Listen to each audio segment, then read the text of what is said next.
একটা pick up গুরু চুরি করে লইয়া বিনারি দিকে যাইতেছে, তাড়াতাড়ি আটকাও, পিছনে আরেকটা পিক আপ আইতেছে। পরে আমি এদিকে উঠতে 1 মিনিট উঠে রাস্তা পাইছি, আয়া 2টা পিক আপ পাইছি, 2টা পিক আপে পাতাই রেখেছি রাস্তার মধ্যে। পরে এমনি এসে আমাদের কোম্পানির অনন্য পরিবহন এটাতে পাতাই রেখেছি। গাড়ি পরে বুঝতে পারছি ধাওয়া করতে করতে করতে করতে যখন আপনি ঝাড়খানা পার হইতেছে তখন তার ছুরি দিয়ে ঘা দিতে চাইছে সাথে এটাকে। আর জনগণের মোটর সাইকেলটা কিছুই নেই, পরে ওরা আসতে পারে নাই। ওরা মাঝে আমি গাড়ি টান দেওয়া আসতেছি।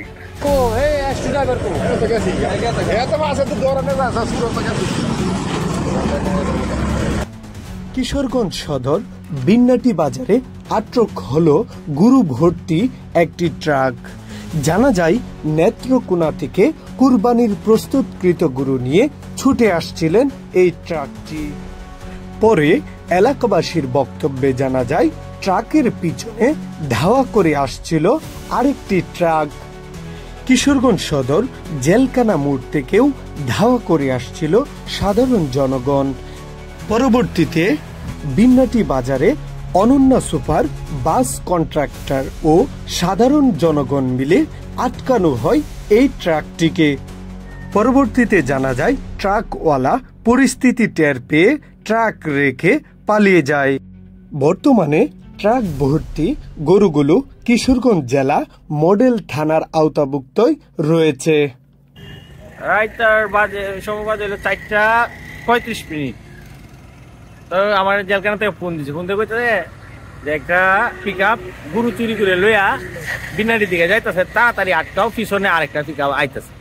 পরে আমি এদিকে উঠতে 1 মিনিট উঠে রাস্তা পাইছি, আয়া 2টা পিক আপ পাইছি, 2টা পিক আপে পাতাই রেখেছি রাস্তার মধ্যে। করার পরে এমনি এসে আমাদের কোম্পানির অনন্য পরিবহন এটাতে পাতাই রেখেছি। এনে দাঁড়াইতে চুর কি করছে, পিক আপ নিয়ে 200-300 গজ দূরে দেখিয়া বুঝিয়া গাড়ি রাইকিয়া এই ইট কলার ভিতর দিয়ে দৌড়িয়া গিয়া পলাই গেছে গা। পরে না গিয়া গাড়ি রাখা তিরফাল দিয়ে ঘুরা, তিরফাল দিয়ে ঢাকা, গুরু তো দেওয়া যায় না। ওরা হাতে দিয়েছে এর ভিতর গুরু আছে, তাড়াতাড়ি কুলচি কুলার পরে একটা গরু লুটে পড়ছে এই ফ্লোরের মধ্যে।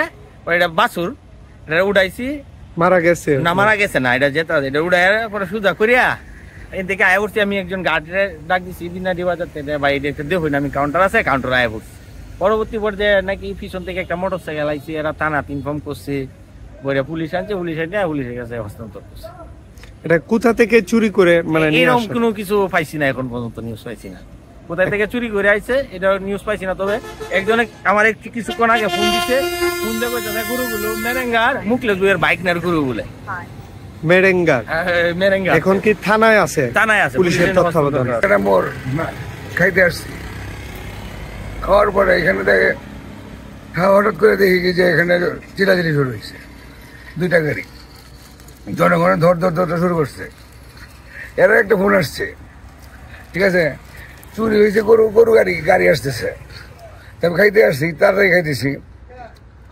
তো এর ভিতরেই ধর শুরু করছে, আমি মনে বলি তাড়াতাড়ি খা, ঠিক আছে, এখানে গরু চুরি হয়েছে বলে এনে বলে এরা গরু চুরি গাড়ি ধরবে।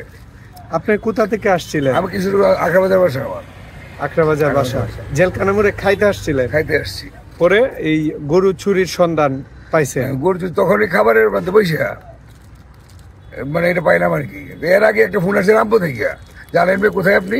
আমি যেখানে মোড়, যেখানে কোথায় গেন, এখানে গরু চুরি একটা গাড়ি আসতেছে হুইসের মধ্যে, হ্যাঁ বলতেছে হুইসের মধ্যে গিয়া, আর গাড়িটা আসতেছে কেন্দ্র থেকে দাও করে, কেন্দ্র থেকে একটা প্রাইভেট পিক আপ, এই চুরের পিক আপের পিছনে লাগে ধাওয়া করতেছে গাড়ি। পরে বুঝলাম আর কি, ধাওয়া করতে করতে করতে করতে সে যখন আপনার জেলখানা মোড় পার হইতেছে তখন তার ছুরি দিয়ে ঘা দিতে চাইছে সাথে এটাকে। আর জনগণের মোটর সাইকেলটা কিছুই নেই, মানে ওরা আসতে পারে নাই। ওরা মাঝে আমি গাড়ি টান দেওয়া আসতেছি, সুরাপুরে নামে তাড়াতাড়ি চলেন। চোর কি আক্রমণ করার চেষ্টা করতেছি, ছিল হ্যাঁ গাড়িটাকে ধরার জন্য। তারপরে এখানে আইসা গাড়িটার সামনে পিক আপটা ছিল, সামনে ব্যারিকেড দিয়ে আটকেছি, পিছনে যে পিক আপ ওইটা সহ এর আটকে নি সাথে সাথে ডালা খুলে দৌড়